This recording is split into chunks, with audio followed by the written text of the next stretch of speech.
know about you, but thanks to 2020, I've become acutely aware of the important role that vans play in our everyday lives, probably because I've seen more of them arrive at my house than I ever have before. Aside from safely delivering mail-order parcels, they provide everything from dog groomers to tyre companies a mobile base of operations for come-to-the-customer services, and they are, of course, essential to any number of self-employed tradespeople who use them to carry around gear, work out of the back of, and essentially just get the job done. And of course, something I'd not really thought about until this year, when they're converted, they make an ideal base of operations for anyone wanting to get away from home during a pandemic, but not really wanting to risk the challenges of going to hotels or using Airbnb services.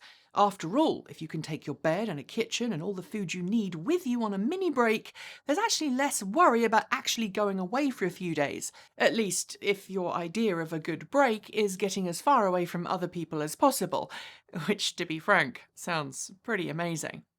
Since vans are so popular around the world, you'd think that offering electric vans would be a massive priority for automakers looking to shift from fossil fuels to electric. And in Europe, that's exactly what we've seen. But in North America, not so much.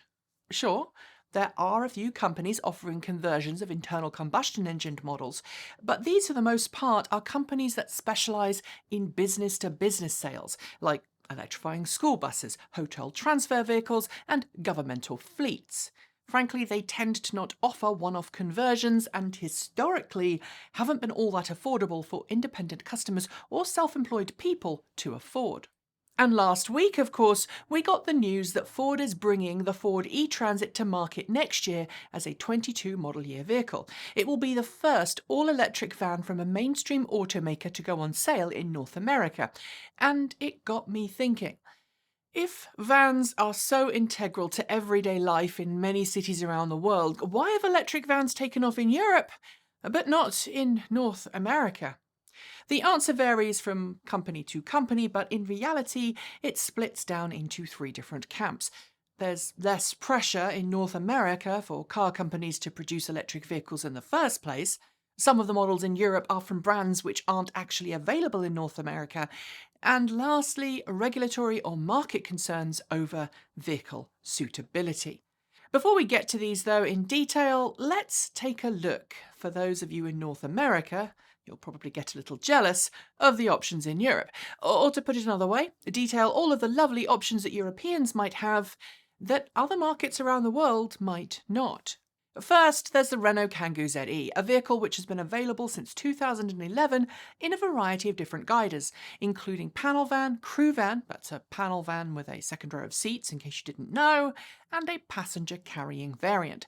Then there is the Nissan ENV200, a van that's larger than the Renault Kangoo ZE and which is based off of Nissan Leaf drivetrain components and Nissan's NV200 gasoline van. It, like the Kangoo ZE, has undergone various improvements to its battery pack capacity and range since its introduction in 2014, and it also comes in a variety of variants which, in recent years, include a higher roof, longer body variant. Then there's the Renault Master ZE, the bigger brother to the Kangoo ZE. This is about as large as vans get before you've crossed the boundary between a panel van and a truck. And while yes, there are also more plug-in trucks in Europe than there are in North America, the Master ZE is probably a little on the large side for some of the duties I've listed for a van. It's been on sale for about a year or so. Switching over to Mercedes-Benz, we have the e-Sprinter, a van that's been around for a little while in a number of different guises, just like most of the other vehicles on this list, as well as the Mercedes-Benz e-Vito, which tends towards passenger-carrying variants. Then there's a trio of electric vans that are essentially the same vehicle underneath, engineered by PSA and sold with different badging for Citroën, Peugeot and Opel, or Vauxhall. The Citroën e-Dispatch, Peugeot e-Expert and Opel or Vauxhall Vivaro E are all the same. Prior to this trio, we had the Citroën Berlingo Electric and Peugeot e-Partner Duo, both of which are the same but are no longer on sale and are available on the used market. These cross-shop against the Kangoo ZE at the smaller end of the electric van market. And of course, we shouldn't forget the Fiat Ducato Electric, a van that is less talked about but offers an electric van for the FCA family in Europe. All of these are before the bespoke, smaller production or limited speed electric vans on sale, which I'm frankly not going to detail at this time. And if I've missed a mainstream model, which I'm pretty sure I have, do let me know in the comments below. Without going into individual specifications for each of the vehicles I've listed, they all occupy a similar kind of position when it comes to capabilities. They all offer somewhere between 95 and 150 miles, so 152 through to about 250 kilometers of real-world range. They offer load-carrying capabilities that are close to or match those of their internal combustion engined cousins, because yes, these are all electrified versions of internal combustion engined vans, and while not all offer rapid quick charging, most do now have an optional form of charging at a speed faster than you might find from a domestic charging station, so either three-phase or DC quick charging. Thanks to incentives in many European countries, some that are even specifically for commercial electric vehicles, sales of all of these commercial electric vans haven't been too shabby. And in cities with zero emission zones, where vehicles that are not electric are heavily taxed upon entering them, these electric vans are allowing businesses to continue to operate without facing extra fees just to get to where their customers are. So if these vehicles are so good in Europe, why are they not in North America? First, there is of course the obvious. Renault, Peugeot, Citroën and Opel currently do not sell any vehicles in most of North America. The exception is Renault, which does sell vehicles to parts of North America. The Twizy and Kangoo ZE is available in Mexico, for example, but it doesn't sell at the moment in the US or Canada. And like Peugeot or Citroën, while Renault did in the past and may do again in the future, no models are currently on sale in either the United States or Canada from any of these brands.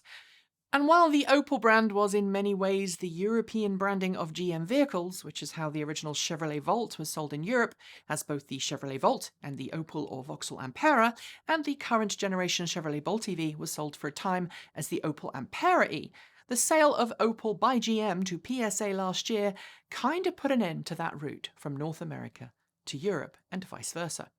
Nissan, Mercedes-Benz and Fiat Chrysler all sell in North America though, so what are their excuses? Nissan's excuse, at least when it comes to the ENV200, is that it feels the limited range of the ENV200 just won't be enough for North American buyers. While it did import some test ENV200 fleet vehicles to the US many years ago, my local utility company, PGE, actually had one on its fleet for a while, it never offered those vehicles commercially to the public. And earlier this year, Nissan actually announced it would soon be withdrawing its entire commercial fleet from North America, which kind of means no chance exists from now on for the ENV200 to go on sale. But I think there is another reason too. That said, I want to reiterate here that this theory is just that, and I don't have anything concrete to back it up. In North America, the NV200, the petrol version of the vehicle on which the ENV200 is based, was sold as a Nissan-badged vehicle and also a Chevrolet-badged vehicle, produced under license by Chevrolet for its fleet. That vehicle was called the Chevrolet City Express and sold for 4 years from 2014 through to 2018.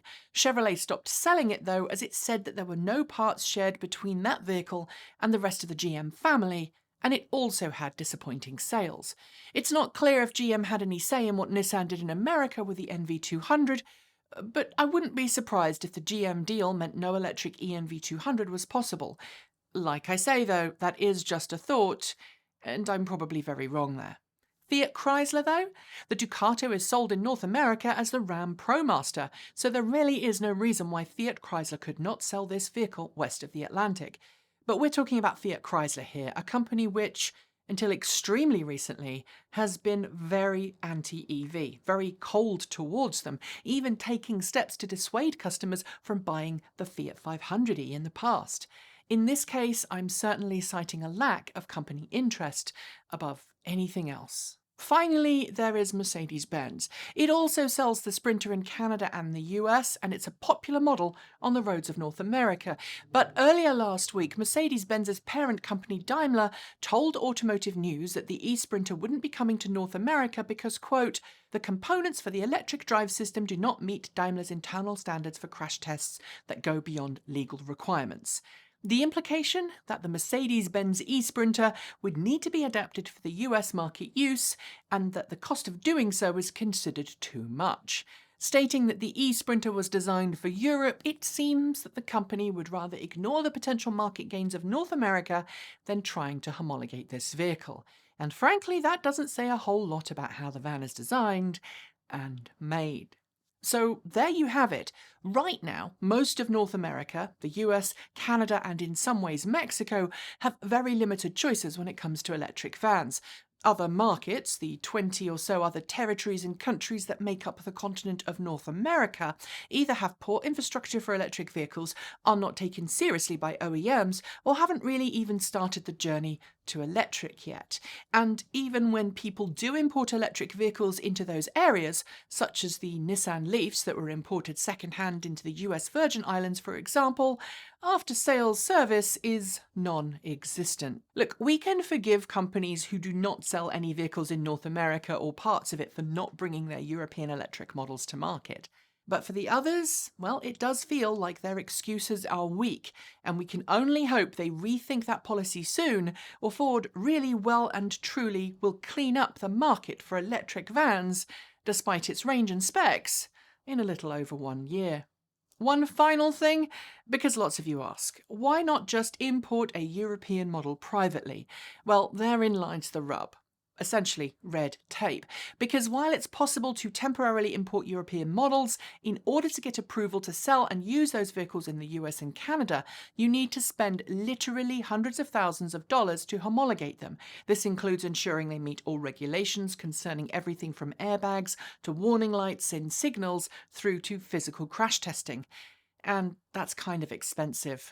Sorry. That's it for today. As always, thanks to the folks on my right for being our $15 to $49 a month Patreons. Special thanks to our $50 a month Patreons, that's John Lyons, Regine Fellows, Jeffrey Songster and Tesla in the Gong, and our deepest gratitude to our $100 a month Patreon supporters, Marcel Ward, Reggie Watts, JP Vegaback, Sean Ueda, Will Graylin, and Ian.